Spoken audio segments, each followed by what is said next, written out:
Hello and welcome to this week's episode of the Veg Grower Podcast. My name's Richard and I want to encourage and inspire you to grow more of your own food in whatever space you have available. And I do this by sharing exactly what I've been up to in my own kitchen garden, my own allotment here in Littlehampton on the south coast of the United Kingdom. I've been growing my own for over 30 years, but I still learn something new every single day. Now, coming up this week, I'm afraid the weather has been hot and that is going to feature quite a bit. You've probably heard about it and probably experienced it, to be honest. It has been a very hot bank holiday. But that means down in the kitchen garden and the allotment, watering and looking after our young plants has taken priority. But back in the potting shed, I'm going to be talking to you about a few thoughts that I've had after visiting the Chelsea flower show. So come meet me in the kitchen garden and we will get started. Well, I'm out in the kitchen garden now, and this May bank holiday weekend, I think it's safe to say it has been hot. You can't have helped but notice on the news it has been record-breaking temperatures once again, and it's certainly the case here. It has been really, really warm. Now, luckily for me here in the kitchen garden, it's very easy for me to do a bit of work outside, and when it gets too warm, go inside, get a cold drink. Of course, I'm wearing sunscreen, trying to wear a hat and be as careful as I can be. But one of the things is it's watering. Now, watering our garden does take a while, especially with all the brand new crops that have been planted. No doubt in the background you can hear my neighbours, they're enjoying their garden, they've got a swimming pool going, and it just goes to show that, well, one, that's what bank holidays and gardens are for, enjoying, but two, it just goes to show how warm it has been. Now for me, the biggest thing is all about this watering. We've had to really try and keep on top of the watering. Our water butts are low. We have had a bit of rain lately, but our water butts are low, and we're very, very careful with what we're getting in the way of water. But when it's as hot as this, water just evaporates so quickly, but our plants need it. In the greenhouse, I have my auto pots, which are something I absolutely love. They are fantastic for keeping our plants hydrated, attached to a tank. As long as the tank is full, my plants stay watered. Trouble is, in this heat, and I'm very bad at regulating the temperature in my greenhouse, the water in the tank evaporates. I filled it up on Friday, and by Sunday there was no water in either of the tanks. And that's purely just where the greenhouse has got so warm and all the water has boiled off. Now, what I should be doing, and I've done this now, is opening the window, letting some of that heat out, which is what I've done. And really, I should look at fitting one of the auto vents that when it gets hot automatically opens the window. Something I really should think about doing. I am really bad at trying to regulate the temperature in my greenhouse. What many people will also do is put a net curtain over the greenhouse or cover the inside of the greenhouse with this white greenhouse paint.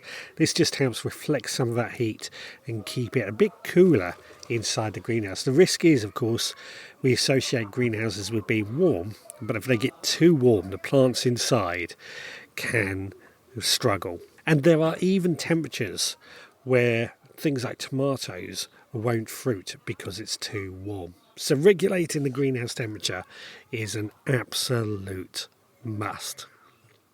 Now, out in the kitchen garden, obviously watering with a watering can does take quite a while, especially all the pots and things that really do need watering every day.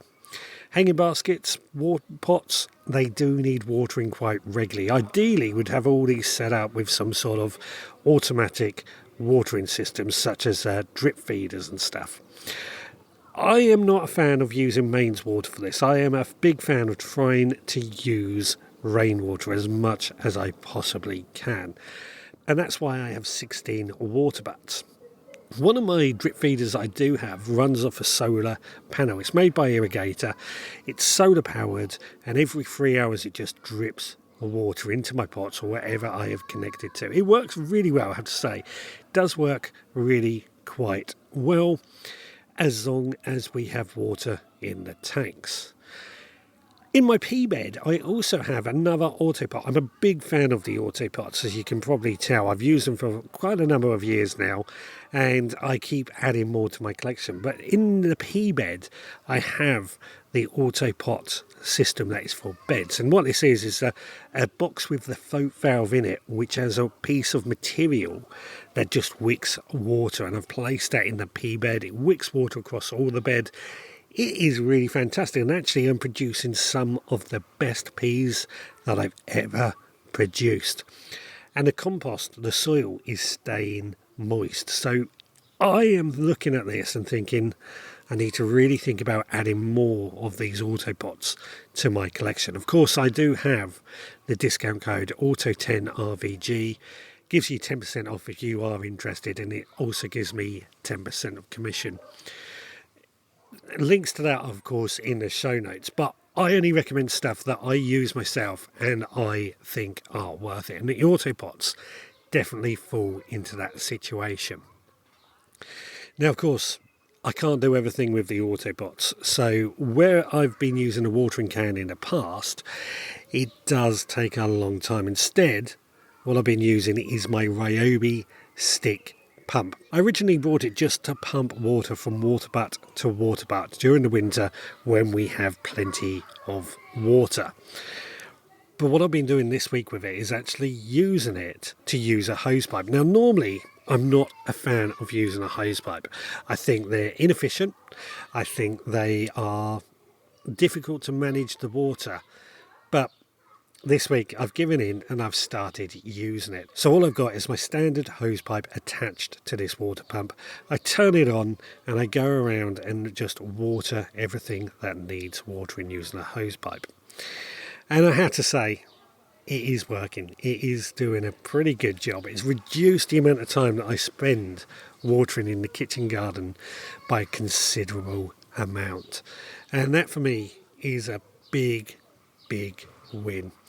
If I was to water my garden, much like the allotment, it would take an hour every day. Not that you need to water every day, but at the moment, all our plants are still quite young, so they do need a little bit of TLC.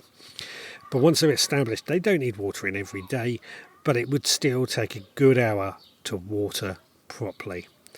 Using the Ryobi stick blender and the hosepipe has got that time down to 20 minutes. So I'm very happy with that.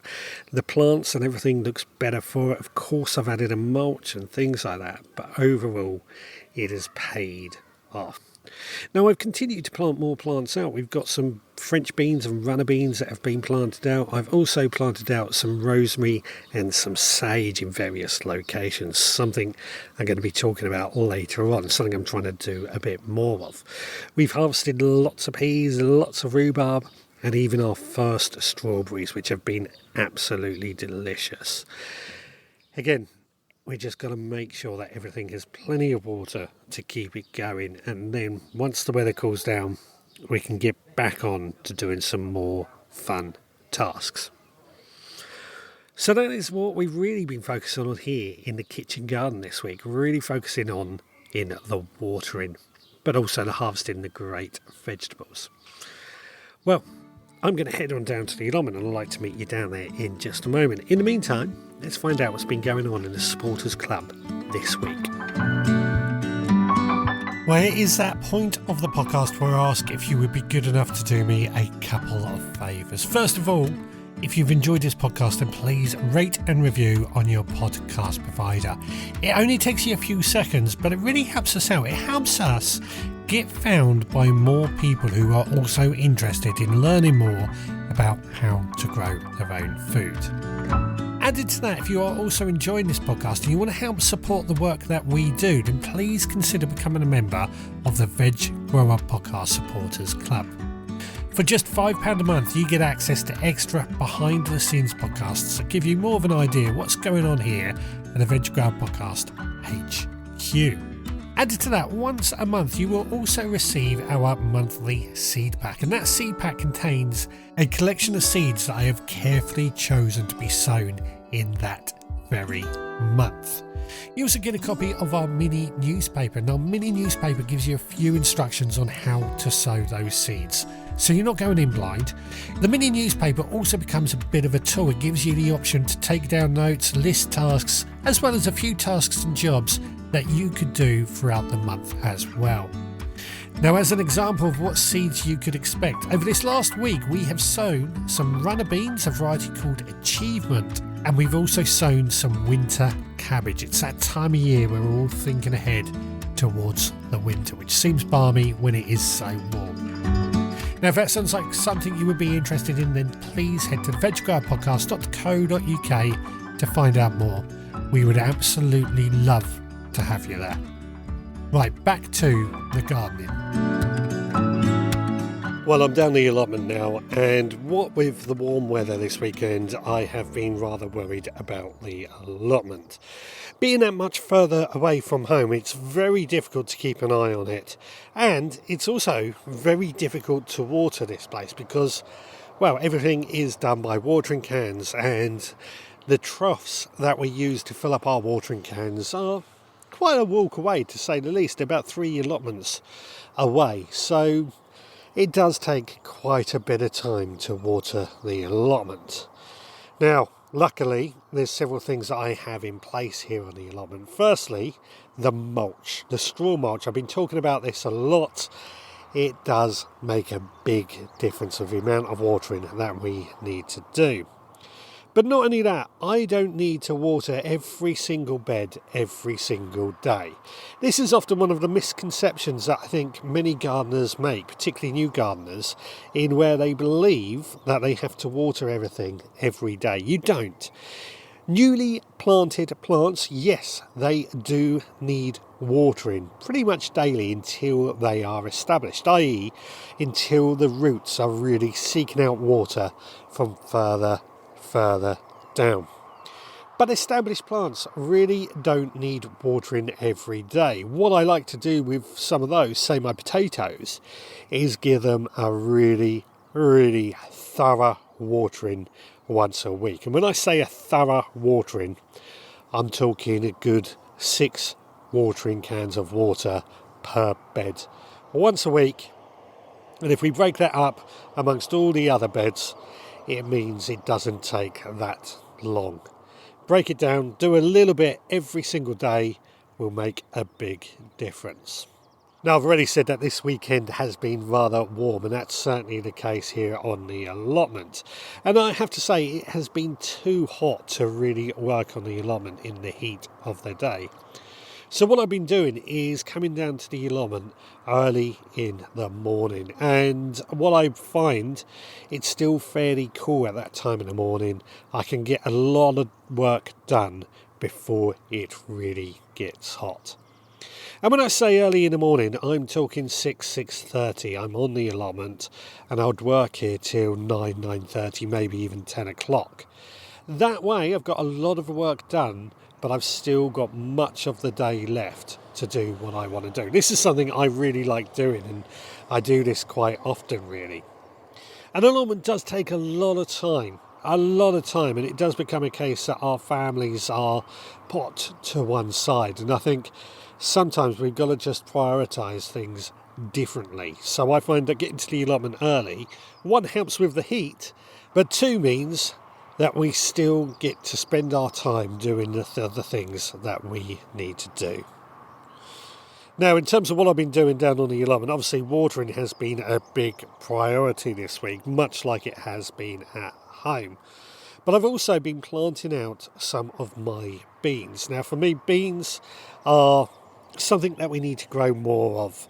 We do try and grow quite a few beans, both here on the allotment and back at home. And of course, beans being a legume, they're great for fixing nitrogen in the soil. Lots of good reasons to grow beans. But we can never grow enough, because we do end up eating all the beans from our freezer quite quickly. The same with our dried beans. So this year, I'm filling up a lot of beds with various types of beans, and I'm hoping they're going to have enough.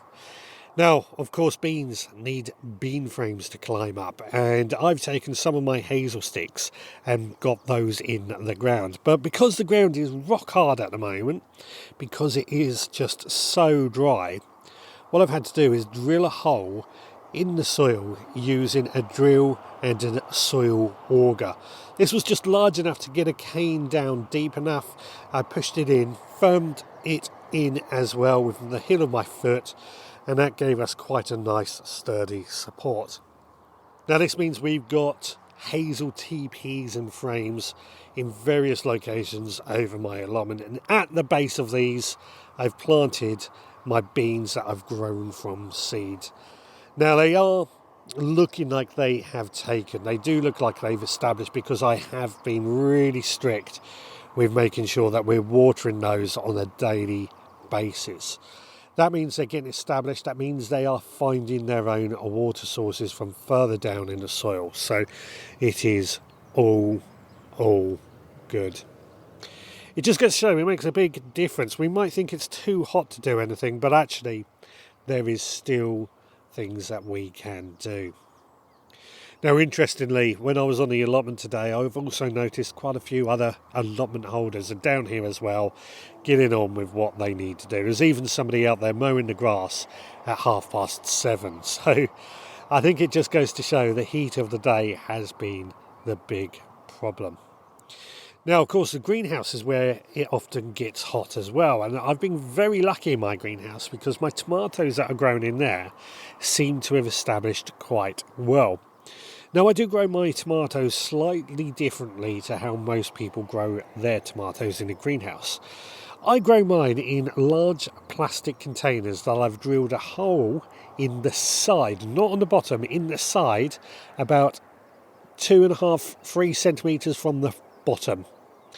And this is much like my veggie pod. The reason I do this is it creates a bit of a water well at the bottom of the container. So when I add water to the top, it soaks through the compost, making sure the plant itself, the tomato plant, gets water out the roots.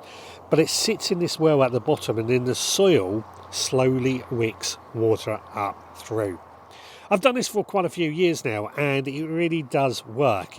It means that even though it is hot in the greenhouse, I've had to open the door, of course, but it means that those containers never run out of water.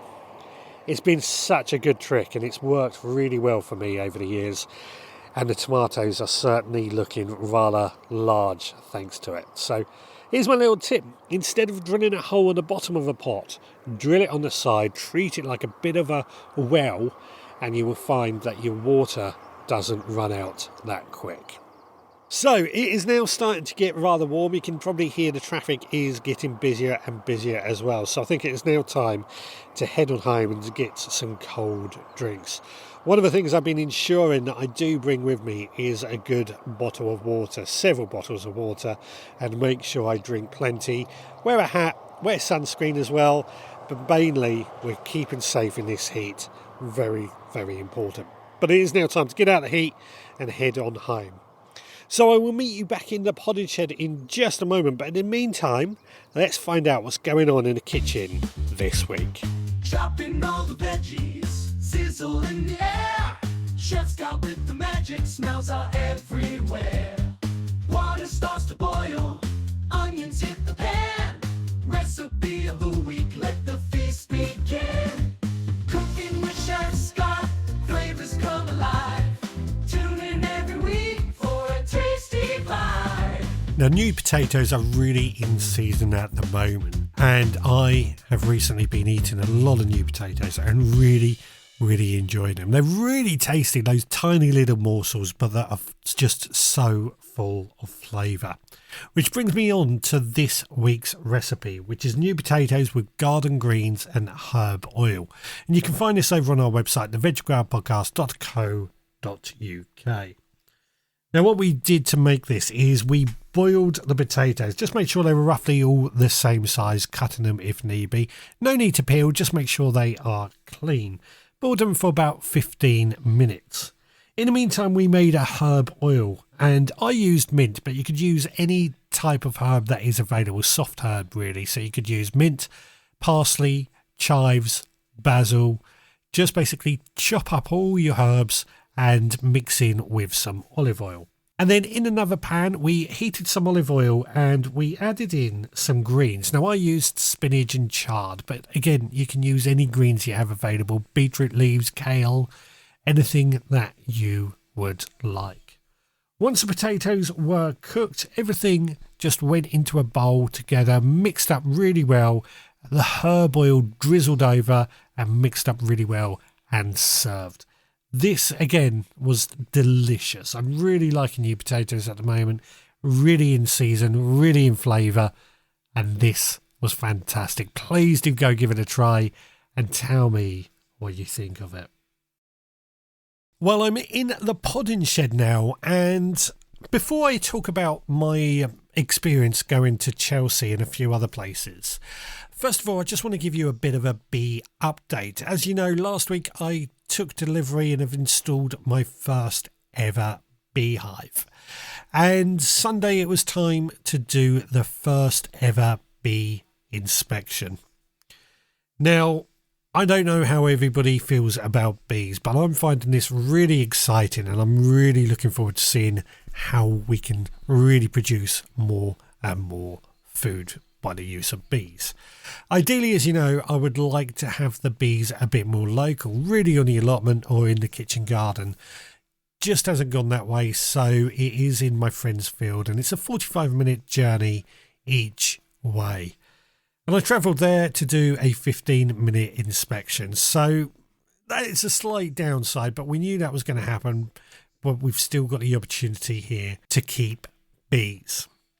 So I got to the field, I put on my beekeeper suit and I wandered up and I could see the bees were going in and out of the hive really quite nicely. And my friend who owns the field had checked on that during the week and said that they were going in and out. So far, so good. I took the lid off and unfortunately I stupidly didn't use any smoke. So the bees were a little bit upset by that. And I kind of learned from that. Ideally, I don't really want to use smoke, but it's something we should really use. I also forgot my hive tool, which was a little bit silly of me. I've got to put together a toolbox that I will take with me every time that just consists of all these tools that we need. Anyway, I went through the frames one by one, checking them over. And what I can tell you is the bees have grown. We've got more bees. They are starting to create more honeycomb, which is a good sign. And I could even see some larvae, some of the young maggot type things that will grow into bees, which tells me the queen is laying. So it is looking very, very promising. I could also see there was nectar in some of the honeycomb as well. So everything basically is going to plan.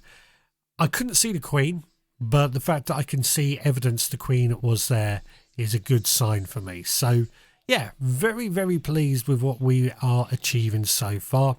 And hopefully this is going to continue on. Of course, I'll be keeping a close eye all the time. And every time I have something to update you with, you will find out. Now, Monday, I went to Chelsea Flower Show. Chelsea Flower Show is world renowned. It is the pinnacle of all garden shows.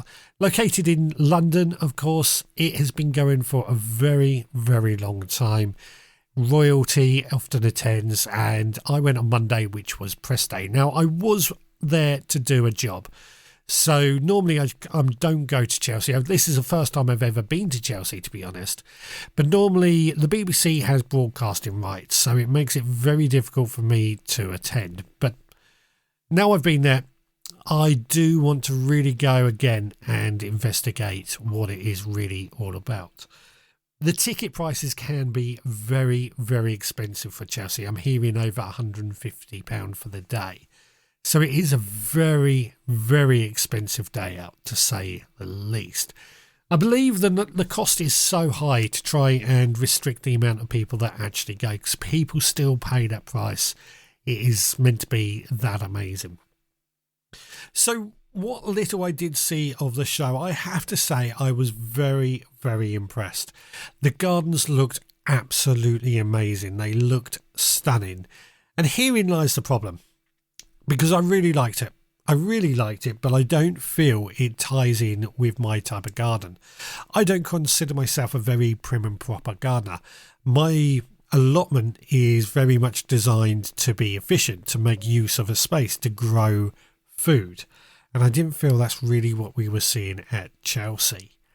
But I came away thinking, well, why can't we make vegetables and vegetable gardening look so amazing? And I've come away and I'm again thinking about my garden. Now, I've often spoken about my vegetable garden, my kitchen garden here at home, and how it has to look good. I'm a firm believer the kitchen garden, because it is in the domestic, it's overlooked by neighbours. We have visitors. I feel it just needs to look amazing. I also believe that when it comes to looking amazing, it's going to help encourage more people to grow more food in their own garden because it looks good. So I spent a lot of time sort of umming and ahhing about what I could do. And then I went to a living museum, Amberley Steam Museum, here locally to me on Sunday, and I had a wander around. Now, it's not known for its gardens in the slightest, but as we were wandering around the museum, I was there with my photography club, I was seeing hazel fencing, and you know how much I love using hazel. For me, this started to signify what my garden should be about. And I came away and I've drawn up a lot of plans and moving forward, and we've already been moving in this direction, but moving forward, the kitchen garden I feel is going to be taking on more of a rustic kitchen garden look. So this means that natural materials are going to be used. We're going to be, which we've already started doing, training fruit trees to be fan and espalier trained. We're going to line around the edges of the beds with things like herbs such as rosemary and sage. It's just going to come back to being a more natural, more rustic look. Now, this does make it very, very expensive, which is also a bit of a problem. So I've already started doing this. What I've decided I'm going to do, things like rosemary and sage, we're going to start taking cuttings to multiply our supply of rosemary and sage and thyme so that we can line our beds with these herbs. We've already started making our espalier and fan trained trees using stock that we already have, using the trees that we already have. And this is tying in really nicely at the moment. So I'm feeling very, very happy about achieving this rustic kitchen garden look. But what about your garden? What would you want it to look like? Do you think vegetable gardening needs to look good as well? Now, another aspect of this is how moving forward we can make the garden look good. One of the things that I get a little annoyed about is the amount of plastic in my garden. 16 water butts, which I feel is very, very important.